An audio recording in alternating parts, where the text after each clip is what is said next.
हूअं त लौंग जो इस्तेमाल हर घर में कयो वेंदो आहे। लौंग खाधे पीते समेत चांहि में बि विधा वञनि था, जंहिंखां पोइ चांहि जो अलॻि ई ज़ाइको थी वञे थो। पर केतिरा ई माण्हू लौंग खे गरम तासीर ॼाणाईंदे सावण जी मौसम में उन जो इस्तेमाल न करण जो मशवरो ॾींदा आहिनि। उन्हनि जो ख्याल हूंदो आहे त लौंग खाइण सां जिस्म गरम थी वेंदो आहे। इहे ॻाल्हियूं पंहिंजी जाइ ते, पर हक़ीक़त इहा आहे त लौंग खे सियारे तोड़े सावण में बिना कंहिं ख़ौफ़ जे इस्तेमाल करे सघिजे थो, छो त इन जा सिहत लाइ बहितरीन फ़ाइदा आहिनि। लौंग सावण में बि मुख़्तलिफ़ बीमारियुनि खां बचाइनि था। गर्मियुनि जी मौसम में केतिरनि ई माण्हुनि जे वात में दाणा ऐं ॻोड़ियूं निकिरंदियूं आहिनि या वरी वात पची पवंदो आहे। अहिड़ी सूरत हाल में लौंग इलाज तौर इस्तेमाल करे सघजनि था। इन लाइ लौंग जे तेल खे ॻोड़नि या ज़ख़्मनि वारी जाइ ते मखिजे त उन्हनि जो साड़ो, सोज ऐं सूर घटाए सघिजे थो, जॾहिं त हिकु ॿ लौंग चॿारे बि साॻिया ई फ़ाइदा माणे सघजनि था। गर्मियुनि जी मौसम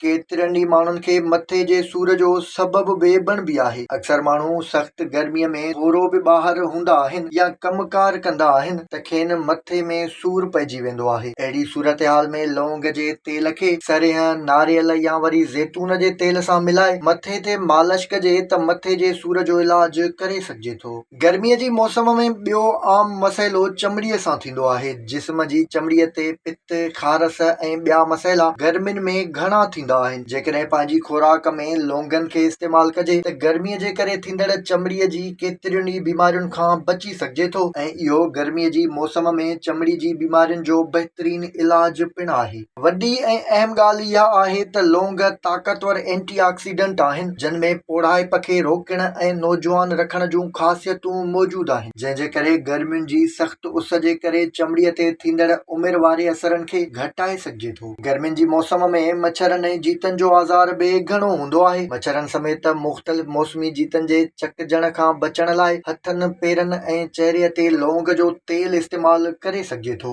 लौंगनि में यूजिनोल नाले हिकु कीमियाई मुरकिब मौजूदु हूंदो आहे, जंहिंमें जरासीमनि ख़िलाफ़ बेहोश कंदड़ ख़ासियतूं मौजूदु हुजनि थियूं। थी सघे थो त तव्हां हिकु ॻाल्हि नोट न कई हुजे, पर गर्मियुनि जी मौसम में हाज़मे वारो निज़ाम सुस्त थी वेंदो आहे, जंहिंजे करे हाज़मे जा मुख़्तलिफ़ मसइला थींदा आहिनि। मिसाल तौर थोरी बि गरम शइ या खाधे पीते में रदो बदल पेट जे मसइलनि जो सबबु बणिजी वेंदी आहे। उन खां बचण लाइ रोज़ हिकु या ॿ लौंग ख़ाली पेट खाइजनि त उहे अव्हां जो हाज़मो बहितर करण में वॾी मदद ॾियनि था। उन खां सवाइ खाधे खां पोइ लौंग चॿाइण सां हाज़मे जा मसइला, सीने ऐं मादे जी तेज़ाबियत मां छुटकारो बि माणे सघिजे थो।